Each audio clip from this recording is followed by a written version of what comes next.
Now, normally I read all my books on a Kindle, but recently I discovered some information that is making me a bit ashamed of owning a Kindle. Over the holidays, I was in a small town with a group of friends in a place called Beacon, New York. It's a very small town kind of vibe, and we walked in to a small little bookshop, and I found a book that you can only buy in bookstores. You cannot find this book on Amazon. The book is titled How to Resist Amazon and Why, and I have to say it was a very insightful book. Now, I'm not going to make this video about all the reasons why we should resist Amazon and the reasons why Amazon is not a good company, but I have to tell you there are some very valid reasons that I think every Kindle owner should be aware of when it comes to buying ebooks. The first thing I want to talk about is Amazon's giant market share when it comes to the industry of books. If you're in the market to buy a book in today's world, you are probably going to be buying it on Amazon. Now, at first glance, this may seem like a good thing.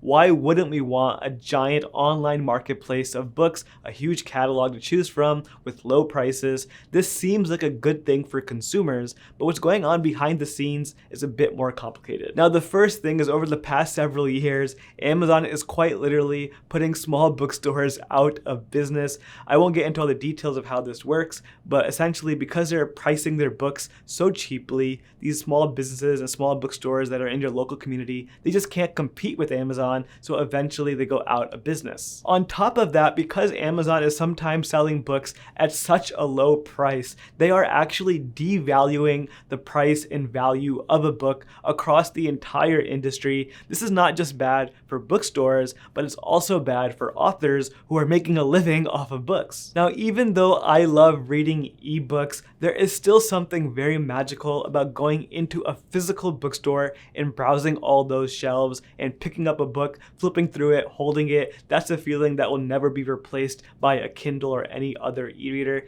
And it really makes me sad that people like myself, who basically essentially only read on Kindles or e-readers, are the ones responsible for putting these stores out of business. I had a very big light bulb moment when I learned and realized all of this information, and I thought to myself, there has to be a way to buy ebooks outside of Amazon and support local bookstores, and I went down a rabbit hole to figure out how I could do that. Now, when it comes to buying physical books, it's actually a lot easier to support local bookstores. If you are ever in the market for a physical book and you can afford paying a slightly higher price for the book, I would strongly encourage you to buy from your local bookstores. And if you can't go to the bookstore, you can often order the book from their website and they'll mail it to you. Now, say you don't have a local bookstore in your community, but you still want to support these small bookstores and small businesses, you can do that through a website called bookshop.org. Bookshop is a great alternative to Amazon. They're online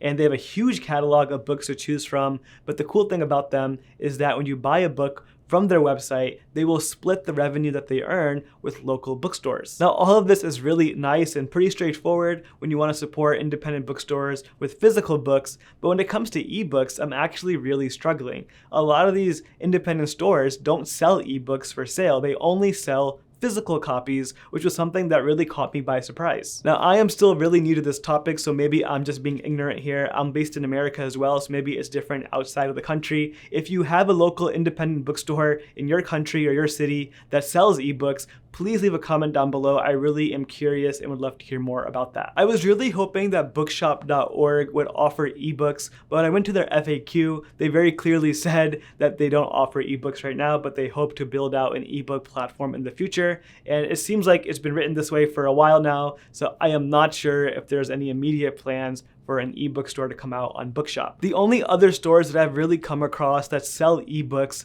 are the other big players in the ebook space like Kobo and Barnes & Noble, but this kind of defeats the purpose of trying to support a small business. Barnes & Noble and Kobo are also very big retailers, and that is not the kind of business that I was looking for. Now, the one exception to all of this, the only other major platform that you can get ebooks from that is not a big business, is actually your local library. And this is not something I use personally very often, but it's something I'm definitely exploring. A lot of people in the comments have told me that they read almost exclusively by borrowing ebooks from their local library, and they're the only other platform that I can find that is not a big business that offers ebooks for reading. Now, of course, with a local library, you don't actually own the book, you're just borrowing it. And you might be wondering, well, if I don't want to buy a book from Amazon, doesn't it make more sense to support other businesses like Barnes & Noble? Don't they have bookstores as well? And to that, I agree. Yeah, I love going to Barnes & Noble. I go to their stores all the time. And it may not be a small independent store, but it's still a bookstore. And it makes much more sense to support companies like that. But the problem with these big retailers, Barnes & Noble included, is that if you buy an ebook from their website, you have to deal with something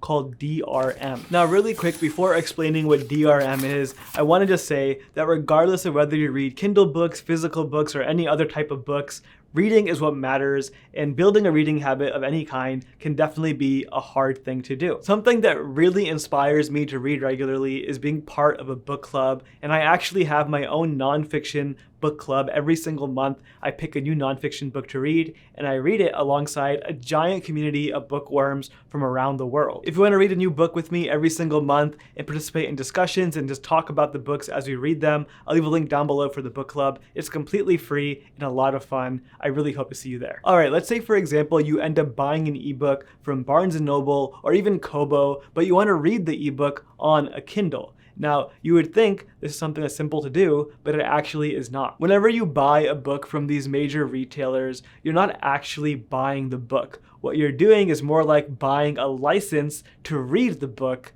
and you don't actually own it. So if you buy an ebook from Kobo, you have a license to read that book, but it has to be on a Kobo device. Same thing with Barnes & Noble. If you buy an ebook from Barnes & Noble, you have to read it on a Nook. The reason why you can't just take the file and put it on another device is because the ebook is actually encrypted with something called DRM, which stands for Digital Rights Management. Now, if you think about it, it actually makes a lot of sense for these companies to be encrypting their ebook files. You wouldn't want people just downloading a file and then mass copying it for other people to download. That would be piracy, and that's not good for anyone. However, at the same time, this is preventing real customers from owning the ebooks that they're purchasing. If you ask me, if I buy a book from Amazon, Kobo, or Barnes & Noble, I should have the right to use that book on any platform that I want. Now, with the way things are working right now, if Amazon decides to stop selling a certain book, or maybe they have a contract issue with the publisher or anything like that, if they stop selling the book on the Kindle store,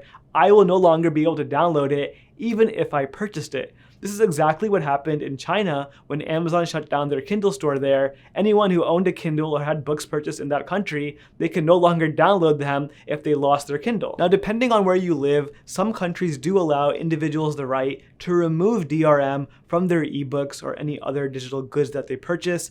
And to do this, you have to use a third-party software and download some plugins. And it's not the hardest thing in the world, but it does require some technical know-how and a bit of time investment to figure it out. But after doing some research into this, it's very clear to me that every country is very unclear about this. Laws are constantly changing, and every country is slightly different about what you can and can't do. There is no golden rule for this stuff. You really have to do your own research and make your own judgments. Now, to wrap up this video, I do want to leave you with a few important points. The first is if you're buying a physical book at any point, definitely consider spending a few extra dollars to buy that book from a local business, a local bookstore. For Amazon, they're not going to tell any difference if you decide not to buy from them, but for a local bookstore, you might be the difference between a profitable day and a not profitable day for them. Secondly, when it comes to ebooks, be sure to educate yourself on what's happening behind the scenes. If Amazon one day decides to stop selling all your favorite books, there is nothing you can do about it. Even if you bought those books, you will no longer be able to get them back again on your Kindle. This is something